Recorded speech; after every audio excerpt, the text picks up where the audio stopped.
In this video, I want to talk about 5 things that a land surveyor needs to ask before he starts work for you on a boundary survey. I am frequently disappointed at the number of times land surveyors spend their clients' money and don't accomplish what the client needs to accomplish. It's a horrible scar on our profession, a horrible black mark on our profession, and I wish it didn't happen as much as it did. So one of the things that my partner Danny and I try and do is we try and ask our client the right questions before we start work, so we understand exactly what they're trying to do. And so I want to share those 5 questions with you. Hopefully if you're a project owner or real estate agent or broker, a land developer, or somebody else that's involved in real estate, you'll be able to watch this video and then you'll understand what questions your surveyor needs to ask you before he starts work. And if your surveyor isn't asking you these 5 questions, you might need to find another surveyor.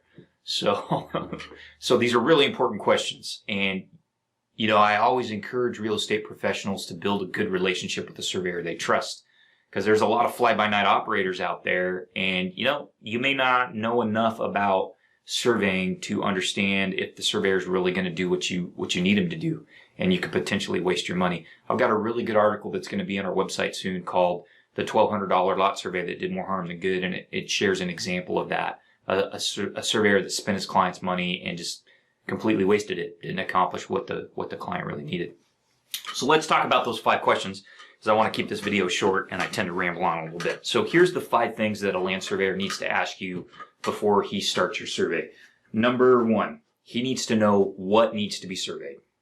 And that's not always as clear as it seems. So he needs to know exactly what parcel that we're trying to survey on the ground.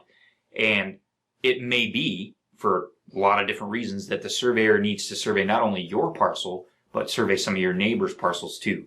That can be caused by the way the kind of parcel fabric is set up, what we call the parcel fabric, so the way your parcel is related to other parcels.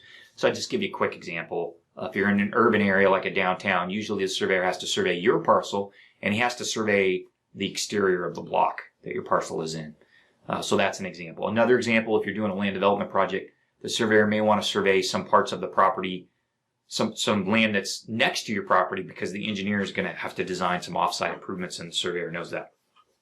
So first question is, what needs to be surveyed? And your surveyor can help you answer that question. He needs to work with you to define. That's what we call the mapping limits, or the subject parcels is what we call that. Second question is, why does it need to be surveyed? There's always a reason. Like, don't call my office and tell me you need a survey and not tell me why. I need to know why you're doing the survey. And I ask that question so I can protect you, and so I can make sure that you get the money get the value for your money. And I'll also ask that question to protect yourself. I need to make sure that I'm producing a work product that meets the requirements for what you're trying to accomplish. So why does it need to be surveyed? Are you fighting with the neighbor? Are you trying to get a loan from a bank to buy the property? Do you want to build something? I need to know why we're doing the survey. The third question, how do we need to survey it? That's really a question that I need to think about as a surveyor. I may not need to talk to the client a lot about that. What I'm going to do as a surveyor is I'm going to figure out what you want to survey and why you want to survey it. And then I'm going to figure out how I need to survey it to meet your needs. So there's a bunch of different methods that we can use. But there are times when I involve the client in that, because there may be restrictions on how we do our work. So maybe we can only work at night, or maybe we can't be in the road, or maybe we can't be inside of the buildings, or maybe the client needs the survey in a really short time frame, or maybe we can't get on the site at all, and I got to survey the site remotely with like a UAV. So we got to talk to the client again, see what their needs are, and that's going to dictate how we do the survey. The fourth question is, what work products do you need? So I'm doing the survey. That's great. I'm going to know where your parcel at's on the ground, and I can show you that. But usually the project owner needs a work product. Either they need a work product, or somebody that the business partner or a team member needs a work product. The lender needs a survey so they can approve the loan, or the architect needs the survey so they can design the structure, or the engineer needs the survey so they can design the site improvements, or the appraiser needs the survey so he can properly value the property. So I need to understand what work products I'm going to give you.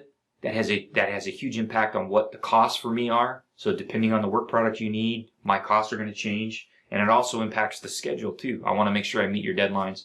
And so the work products are going to change that. And then finally, we mentioned schedule. That's the fifth question. When do you need this done? When do you need the survey done? So I have concerns about the time of year, the season. It's, is it going to be 110 degrees outside of Stockton when we do this survey? Is it going to be, in the middle of January, it's pouring rain for 2 weeks straight? Do you have a really tight deadline that I need to meet because you're trying to close escrow? All of those things have an impact on me. And so I need to know what your schedule's like. So those are the 5 questions. Again, real quick summary. What needs to be surveyed? Why does it need to be surveyed? How do we need to survey it? What work products do you need? And what's your schedule? When do you need those work products delivered? So your surveyor should be asking you those 5 questions every time you're getting ready to put him to work. So thanks for watching the video, guys, and I hope I catch you on some future videos.